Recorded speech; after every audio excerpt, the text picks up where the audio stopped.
হাজার উপরে গ্রাম আছে। বর্তমানে যে বই আছে পাঠ্য বইয়ের মধ্যে ৮৬,০০০ উপরে।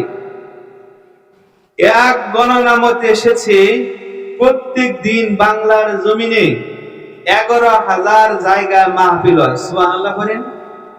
এটা কম। প্রত্যেকটা গ্রামে যদি একটা করে মাহফিল হয় তাও তো ৬০,০০০ উপরে হয়। অনেকেই বলে না বুঝার কারণে মাহফিল দ্বারা কি হয়। এই মাহফিল দ্বারা কি হয় আপনারা জানেন? ১-২ বছর যদি এই মাহফিল না চলে, বন্ধ হয়ে যায়, এই পৃথিবীর মানুষ দুনিয়ার দিকে যেভাবে আকৃষ্ট হচ্ছে, মানুষ নাস্তিক হয়ে যাবে, মুরতাদ হয়ে যাবে, কোরআন চিনবে না, হাদিস চিনবে না। এই মাহফিলের কারণে আপনারা জানেন না, হক্কানি উলামায়ে কেরাম কোরআন সুন্নাহ থেকে আলোচনা করেন। কোরআন সুন্নাহ শুনে শুনে কত পাপী, কত তাপী গুনাহগার বান্দা আল্লাহ তাআলার কাছে তওবা করে গোপনে সে আল্লাহ তাআলার ওলি হয়ে যাচ্ছে এই মাহফিল থেকে।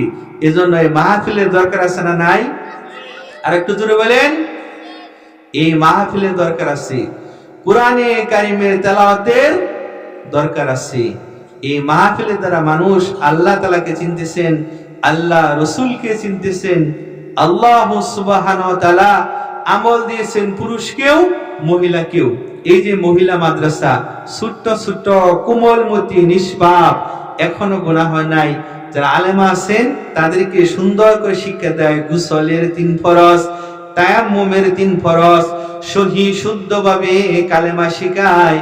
অনেক বুড়া মানুষ সহি শুদ্ধ করে কালেমা অর্থ সহকারে বলতে পারে না।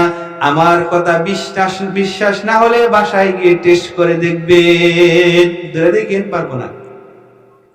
আর এই মহিলা মাদ্রাসায় সহি শুদ্ধভাবে পবিত্র কোরআনে কারীম তেলাওয়াত শেখানো হচ্ছে, আল্লাহ রাসূলের হাদিস মোবারক শেখানো হচ্ছে, তায়াম্মুম শেখানো হচ্ছে, গোসলের ফরজ শেখানো হচ্ছে, ওযুর ফরজ শেখানো হচ্ছে, নামাজের ভিতরে এবং বাহিরে 13 ফরজ শেখানো হচ্ছে। ঠিক কিনা বলেন? নামাজ ভঙ্গের কারণ 19টি শেখানো হচ্ছে। একটা মহিলাকে নেককার বানানোর জন্য যা যা করা দরকার মাদ্রাসার পাঠ্যসূচির মধ্যে দিয়ে দেওয়া হয়েছে। এজন্য মুসলমান ভাইরা আমার, গভীর জ্ঞানটা বুঝতে হবে। দেশ চালায় রাজা আর রাজাকে চালায় রানী। ঠিক কিনা বলেন? বাড়ির রানী ঠিক, স্ত্রী ঠিক, সব ঠিক।